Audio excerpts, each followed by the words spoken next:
Ladies and gentlemen, Mr. John Barrows.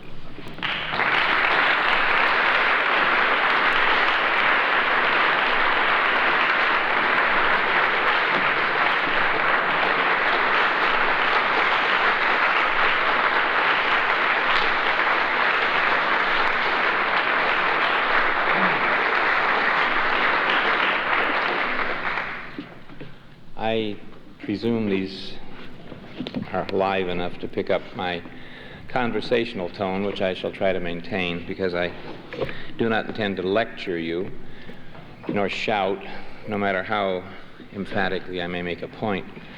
So if anyone in the back is having trouble, please let me know now. It would be a shame if you missed all of this valuable information. I spoke to a master's class this morning, whatever significance that may have, but it did rub in the point that this is quite a different feeling standing here talking to you as opposed to the usual type of clinic or session which I am accustomed to give, which usually concerns a group of band leaders or orchestra leaders, college or high school, with possibly a scattering of horn players, in which case one can be very general in his terminology and a little loose in defining points and make a general wave in the direction of horn playing and its problems, and everyone leaves quite happily, and you feel you've done a great job. Here I feel quite obviously that I'm speaking to fellow sufferers, and if I'm going to make a point, it must be very specific and clear. And I find that sometimes very difficult to do relating to horn. However, I'll do the best I can, and I will hope at the end we'll have time for a few questions, and I hope I can answer them or help find someone in the audience who can answer them.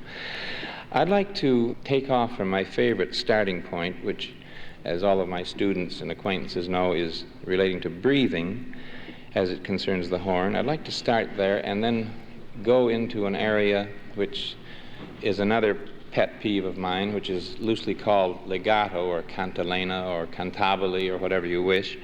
Briefly, in relation to the breathing aspect of this approach, which I certainly think is as basic as we can get regarding horn. As I mentioned this morning, I think a lot of the problems of horn players, students and even professionals, a lot of their problems stem from breathing. That's easy to say, but I think you can go one step further.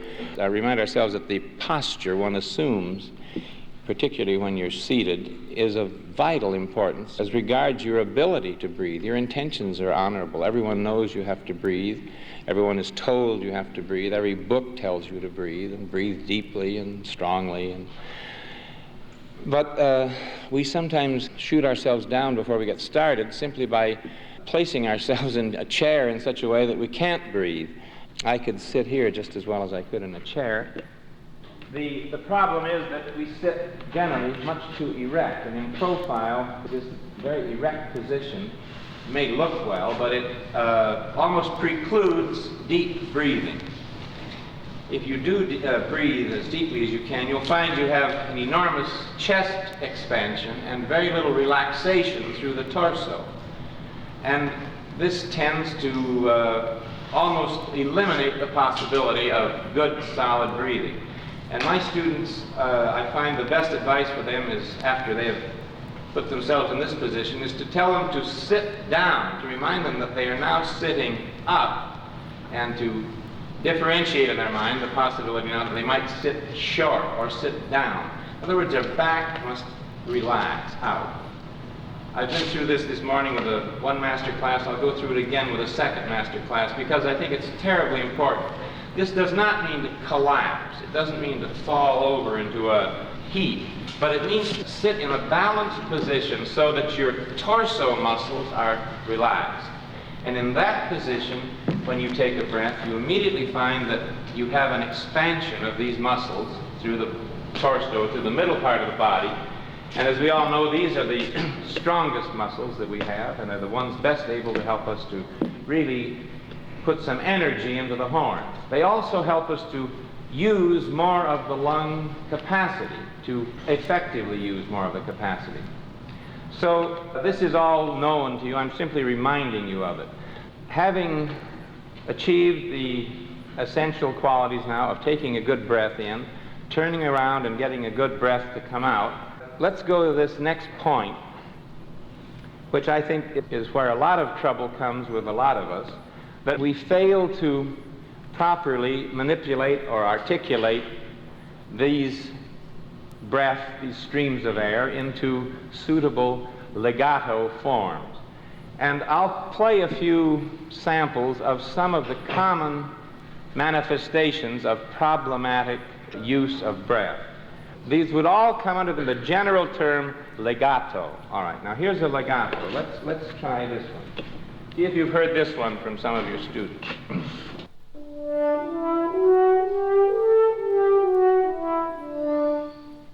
That's legato. I'm tonguing each note, and that's what it says. They're unmarked quarter notes, and it says perhaps tenuto. So you get this effect.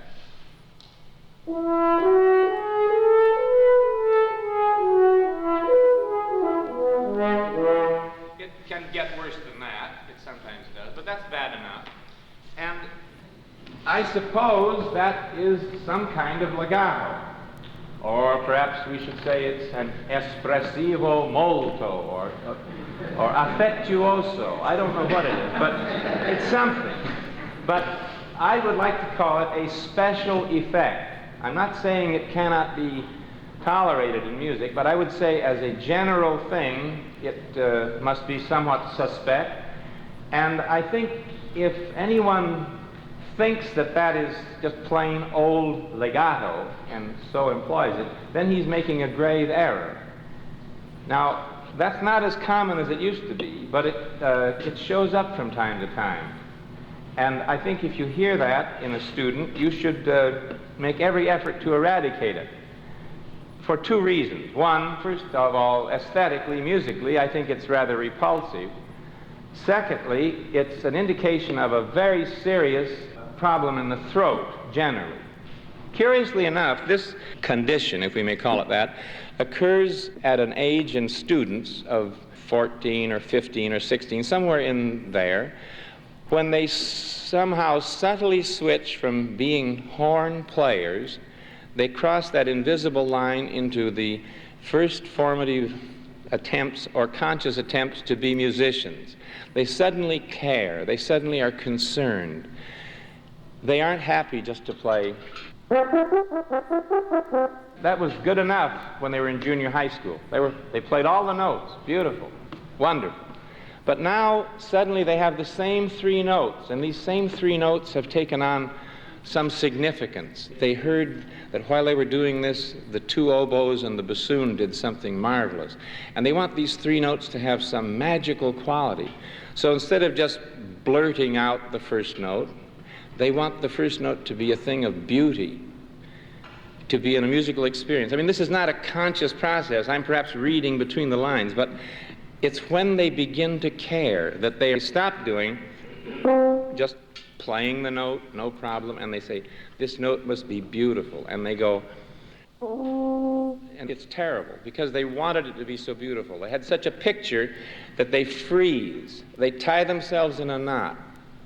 And Siegfried is supposed to have been a youthful innocent. That's why he played such a beautiful horn call. If he'd been more intellectual, he would never have played such a horn call because it would be obviously too difficult. But as an innocent youth, what's hard about the Siegfried horn call? I've passed that point. But I think that was Siegfried's glory, that he had no fear. The intellectualizing and the emotional implications of music, when they begin to invade the innocence of youth, bring on many problems. And one of them is this over-caution. You want to be very cautious. Now, when you want to be cautious with a horn, you're already asking for more trouble than you bargained for. But one of the ways is to sort of hopefully think that you can sneak into a note, and when you get it and you're sure of it, then you will reveal it to the world. It's a great idea, but it does not work. At least I haven't found any way to work it. You can't cover the bell and then let the tone out. That changes the pitch a little. And you really can't do this with your breath, but somehow you try. And so you get this.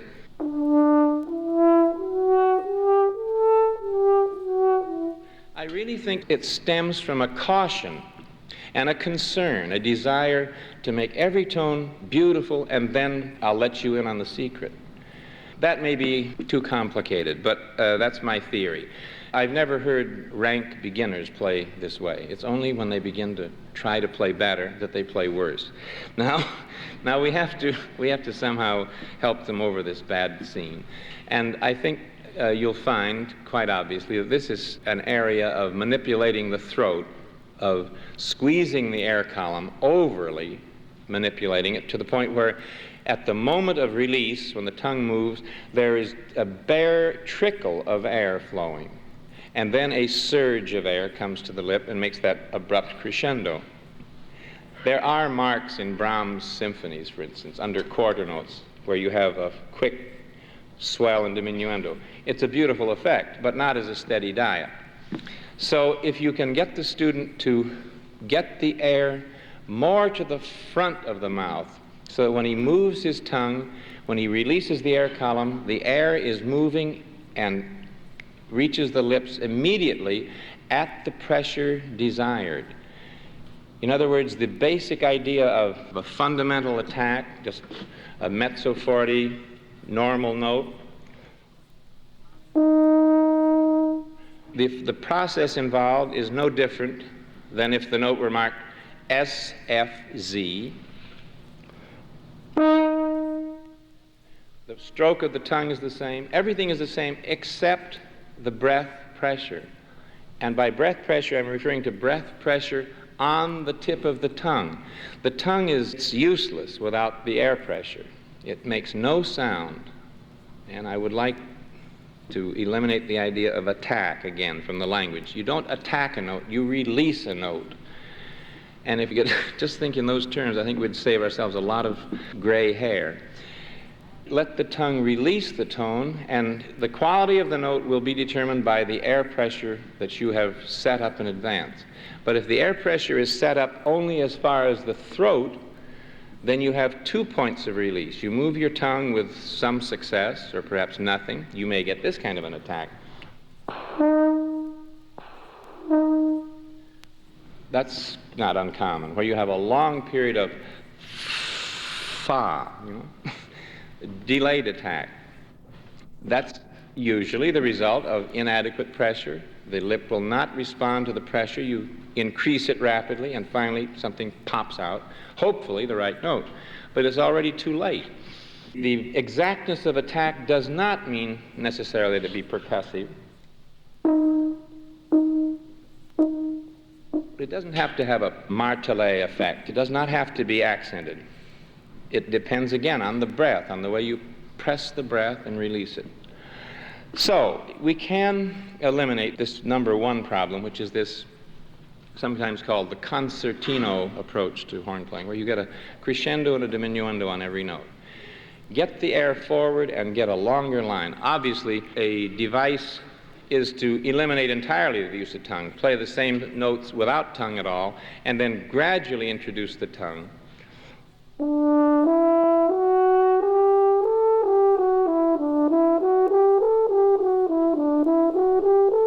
Work from an absolute legato, an absolute non-tonguing approach, and then slightly interrupt to the tongue, and then more and more, so that you finally reach a detached articulation.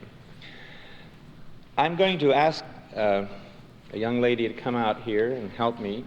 Her name is Judy Grosch, and she's going to accompany me. We're going to sight read a couple of little songs, as the kids up in Wisconsin call them. Everything's a song. Strauss Concerto's a song.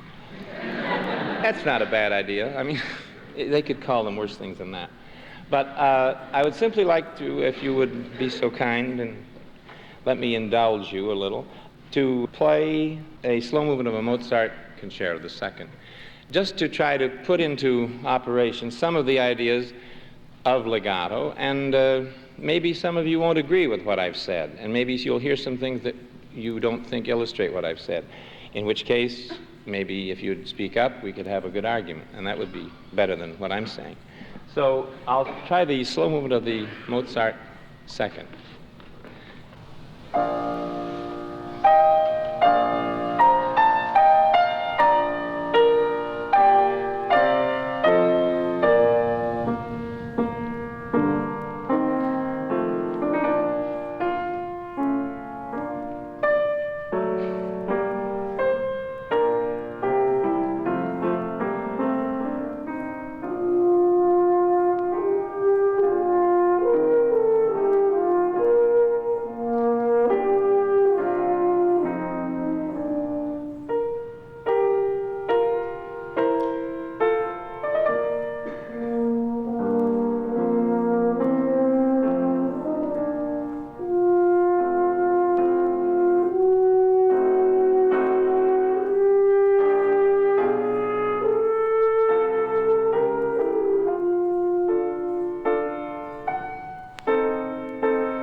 have prepared another slow standard classic, the Romance in F by Saint-Saens, which I like to play, and I think this is a good place to play it too.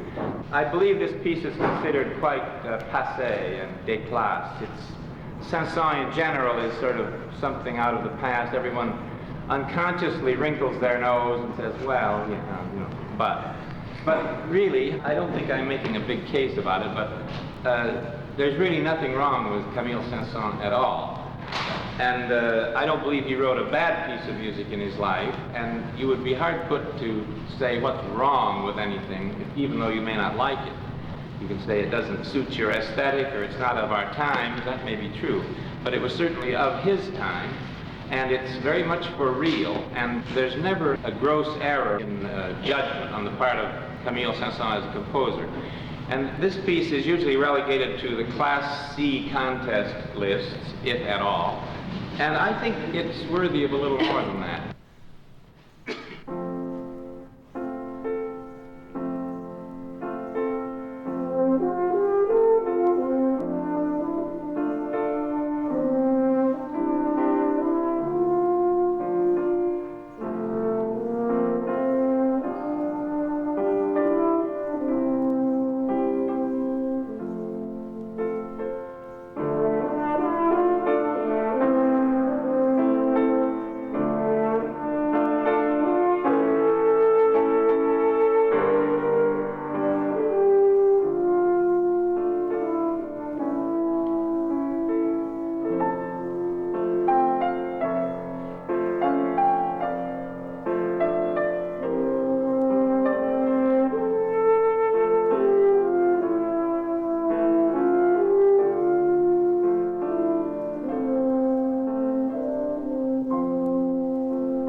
process of talking a little about legato, breathing in relation to legato, and the articulation problems of legato, and then playing these two hopefully well-known selections.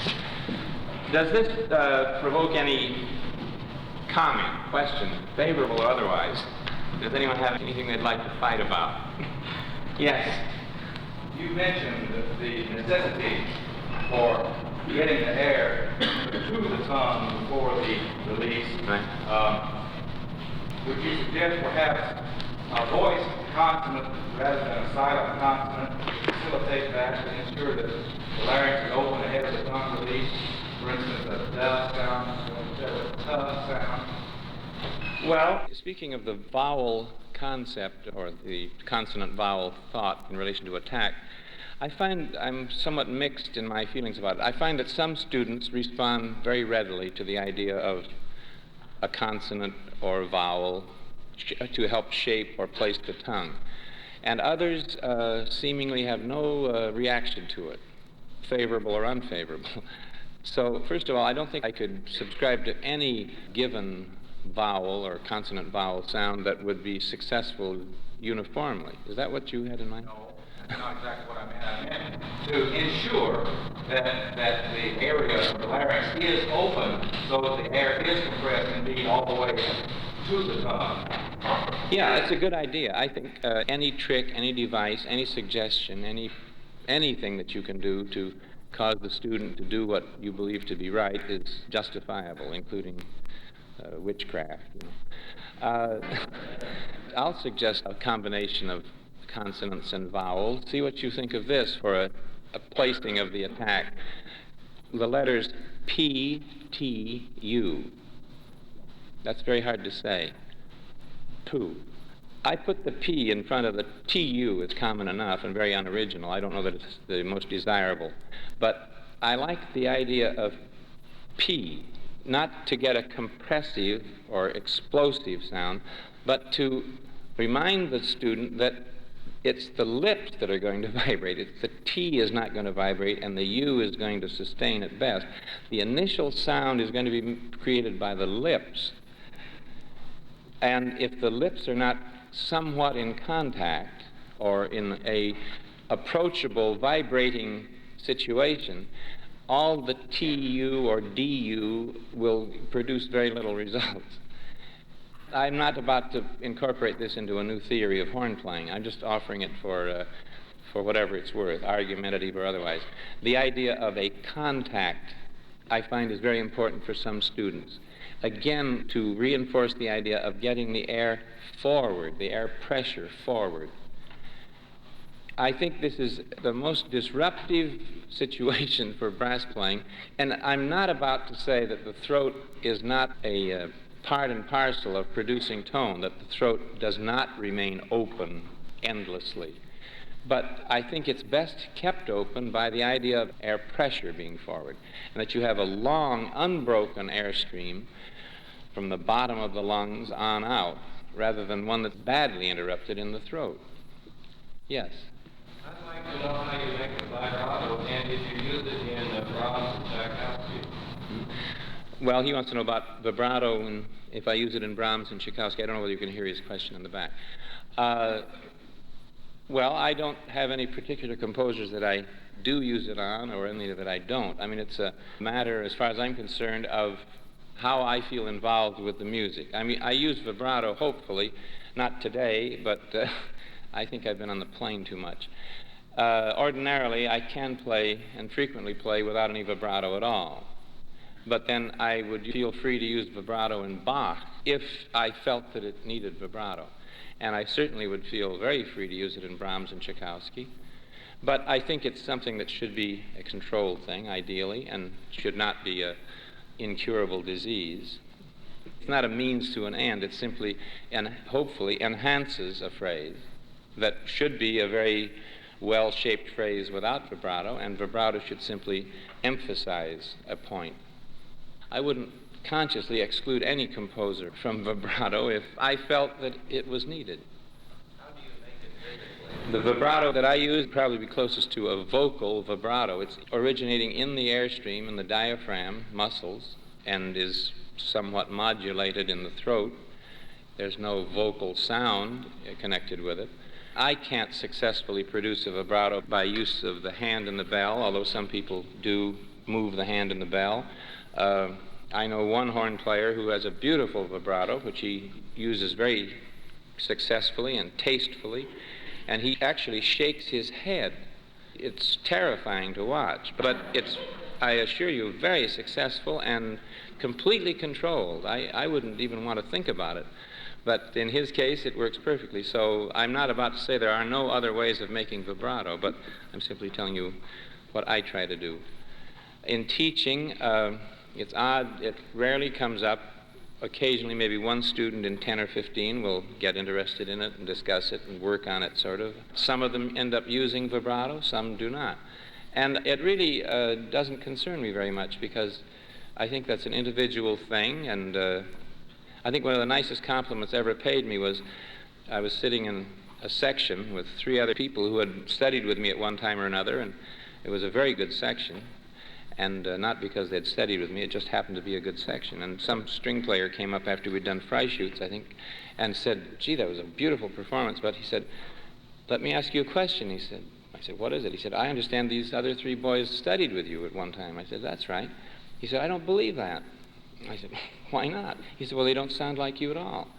I said, "Well, take that as a compliment." I think he thought I was putting him on a little bit, but I really did take it as a compliment, because they sounded like, you know, like the 3 people that they were. I would like to think that I'm different from other people, and I'd like to think that other people are different from me, and I don't see why we should all sound alike. And I think one of the interesting things about music in general, on any instrument, is to try to identify yourself in relation to this instrument. I mean, it's a conference such as this would be a gold mine for everyone here in helping to formulate opinions. I mean, you'll hear horn playing here that you know, every kind of horn playing imaginable. And you should listen to all of it. It's impossible, but you should try to listen to all of it. Because this will help you to determine what you want to be. And part of the process of being what you want to be will perhaps be to try to imitate some of the playing you hear. But ultimately, your goal will be to try to find yourself and to play so that you play like no one else in the world. After all, this is supposed to be the great nation of individual freedom of expression. It seems a little dull that we should set about to try to sound exactly alike. That seems very limited. In an art form, presumably, it's supposed to be an art. At least it's a craft. I don't see why we should spend our time trying to imitate each other. Yes? How do you explain to students the legato? Legato, how to explain to students? Well, somewhat of the process we've been doing here, but I don't spend a great deal of time with the mouthpiece. It's a very essential part of horn playing, but buzzing on the mouthpiece, which is what I really mean, doesn't occupy my life or my students very much, but I find it enormously valuable in this very thing. I would like to call the true legato glissando. I would like to think of a legato as being this, covering a fifth.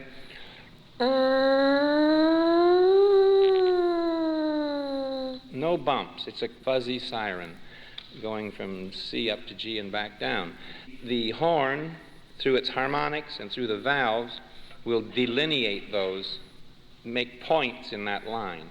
But if you can first establish the possibility that he can make that sound up a fifth and down a fifth with no points in it at all, and if he will observe himself, look at himself in a mirror, feel himself, put his finger here on his throat, and see that when he does this,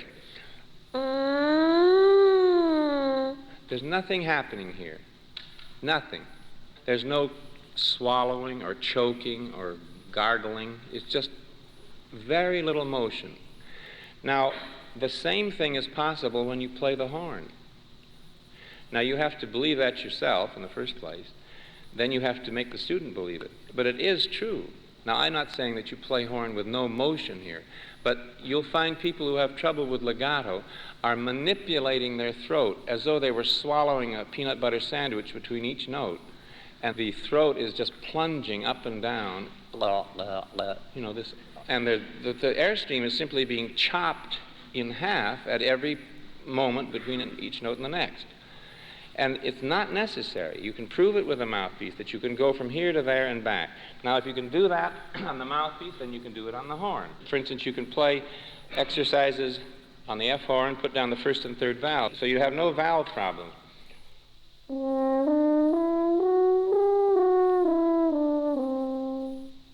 Now, you don't need to go,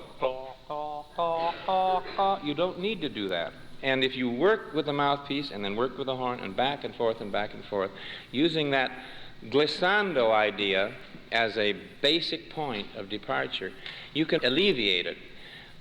And any step you can make in the direction of calming down this throat motion, which is connected not only with manipulating the air column in the throat, it's also usually connected with excessively large motion, physical motion of the tongue.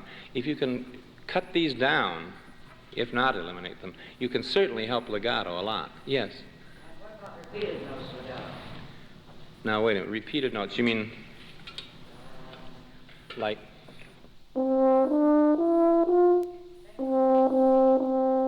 Okay. Well, there again, you go back to the idea of what are you doing? You're playing a long tone first. And then you're interrupting it as slightly as possible. And that should be the easiest thing on earth. But again, I think you can go back to this. This, oddly enough, has nothing to do with music in the minds of most players. This is just a fun and games thing. You know, you can do all kinds of things. You put it in the horn, you can't play two notes. But we don't get all, as they say, clutched up when we play on the mouthpiece. This is just a noisemaker.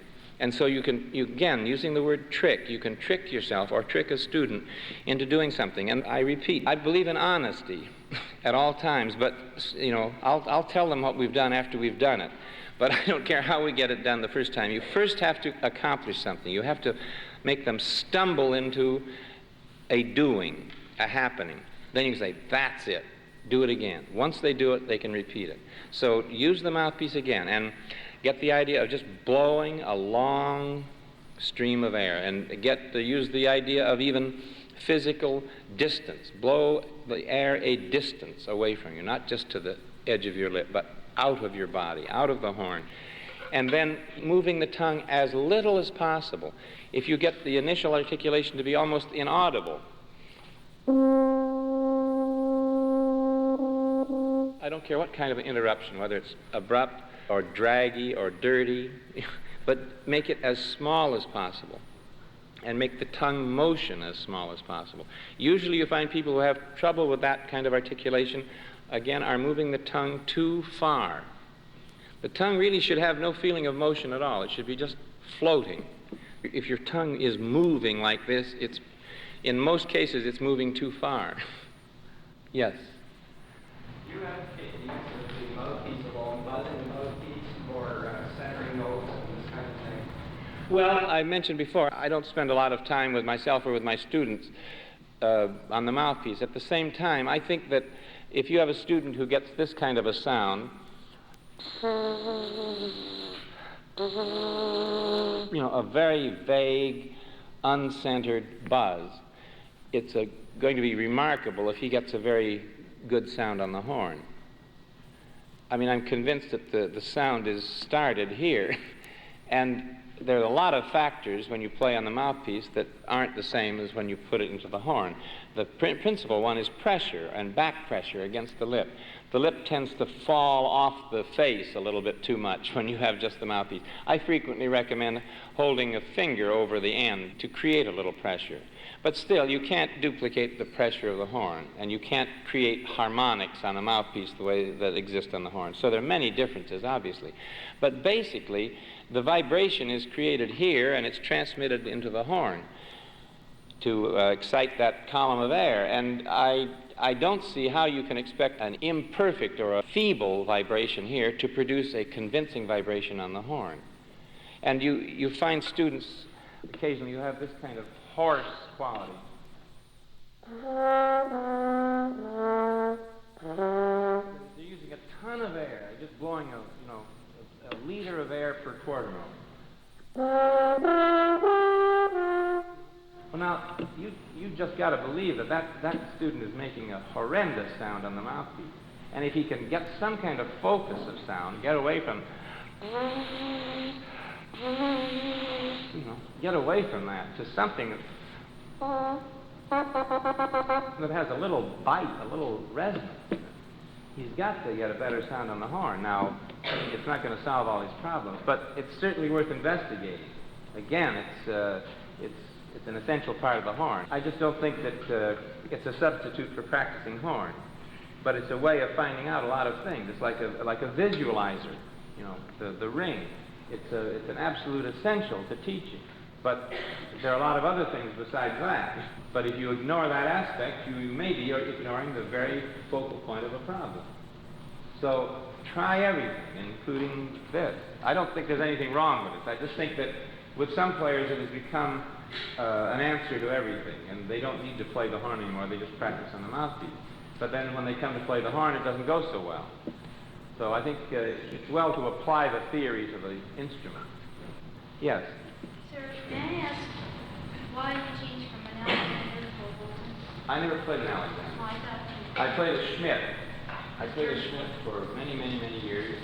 And I changed, I was ready to change to anything because the metal was so thin I could see through it.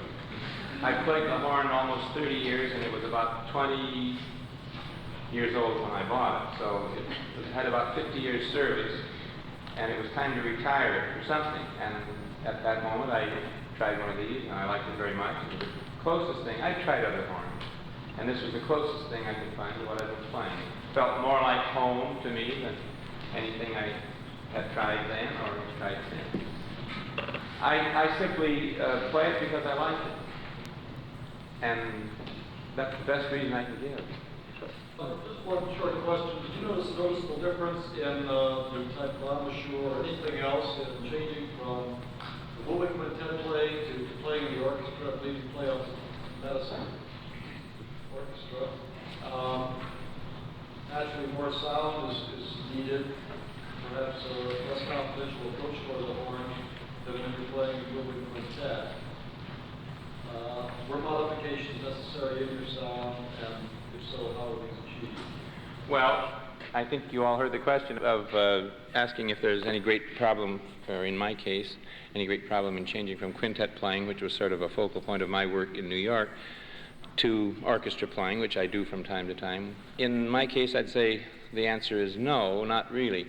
I believe that a basic tone of the horn is not a fortissimo sound, but it's a calm, quiet, let us say, a sound which would be suitable to chamber music. And that if you can play in, let's say, what would we call a mezzo forte, mezzo piano register, and play successfully throughout the range of the horn, and handle the instrument successfully, that to play louder is simply to augment what was a good sound at mezzo forte, and to, in other words, to blow more air past the lip. It's simply a development of that tone. I don't think of fortissimo as being one kind of sound and piano as being another. There's simply a gradual gradation upward from soft to loud. And it simply requires more energy. Naturally, if one played nothing but mezzo piano, let's say, which of course isn't true in quintet, but let's say it were, and then suddenly went into a Bruckner, Mahler, Wagner pitch, I think you would probably find it very tiring on the lip, to say the least. But I don't think that, other than the fact that you would have greater amplitude of vibration, greater energy, greater forces required to produce that kind of sound, I don't think there would be any real difference, basically. And if you need to play loudly, as you do in orchestra, then you must practice. You must be physically able to do it. Your body must be strong. Your lip must be accustomed to the strong vibrations. But that shouldn't make it impossible for you to turn around tomorrow and play woodwind quintet again very successfully. I don't think the two are incompatible. I don't think they're that different. Orchestra playing is louder, generally speaking, less subtle perhaps at times, but not really different. It's just more of it. There's more of it. Yes? I have a student who sounds fairly good until she goes to the upper register, and then she has a normal aura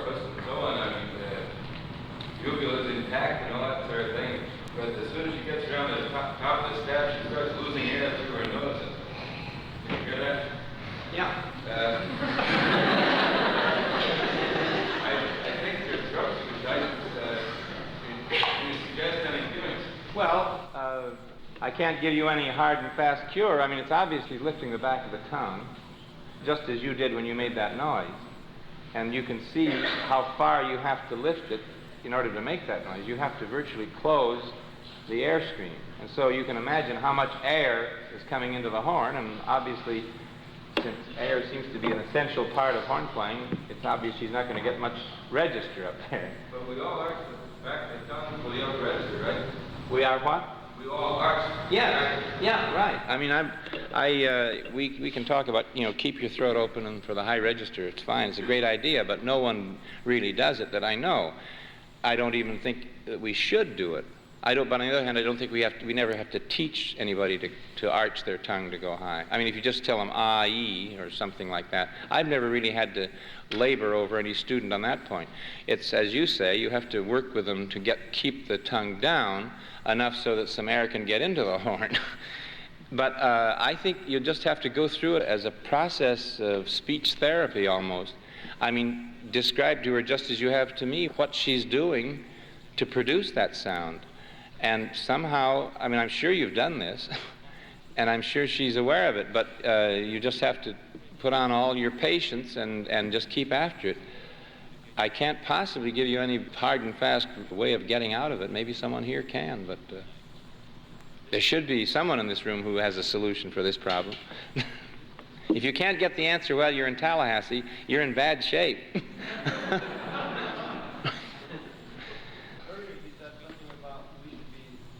Practice individualism with our horn sound, and that was not try to copy. Doesn't that sometimes defeat the purpose? Because when we sit within a section, we have to want to... Well, I didn't say you couldn't imitate someone for purposes of section. I mean, it would be that would be kind of silly. I mean, if you're in a section, if you're playing second horn, your job is to match the first horn. That's your first job. And if you can't do that, you're not playing a good job of second horn. And I wouldn't be very happily inclined towards anyone who didn't make every effort to match his first horn.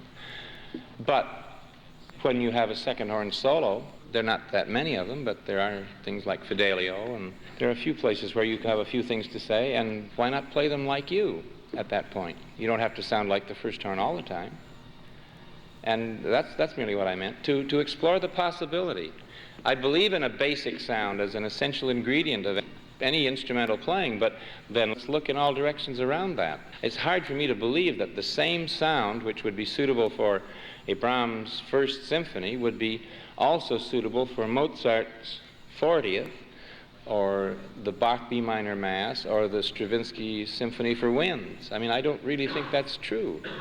I think you need at least 4 different sounds there, at least 3. And what you might think would be a good tone for Stravinsky, I might not agree, but that's what makes the world interesting. The fact that you are making a sound which you like will make you happy. And if you're happy while you're playing, you'll convince me a lot better than if you're trying to imitate something that you think I'll like. I'm all for individuality within reason. I don't say anarchy. Yes. Do you use the hand very much for intonation control? Not a great deal. This horn doesn't happen to require a great deal.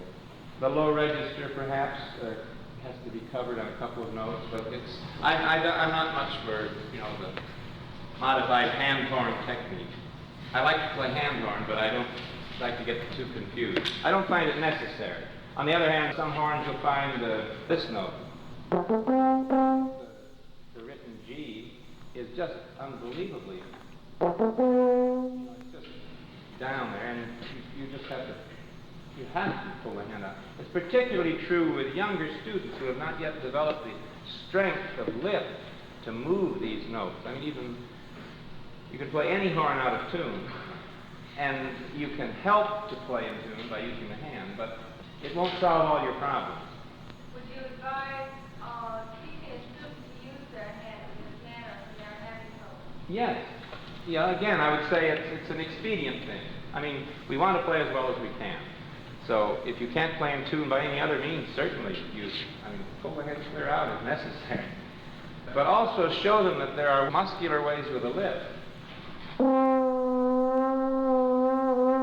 You can do things with your lip that have nothing to do with the hand, and you can more safely do them and perhaps more quickly do them. In other words, you can strike a note with a lip setting which will make it be in tune, whereas you can't anticipate that note as well with the hand. But anything goes. We're interested in performance. That's really what we're all doing, hopefully. Music. So I think we've solved all the problems, no doubt, and we can all go home now. But I really have enjoyed your questions and your help, and I'd like to thank you all and wish you continued joy and happy horning.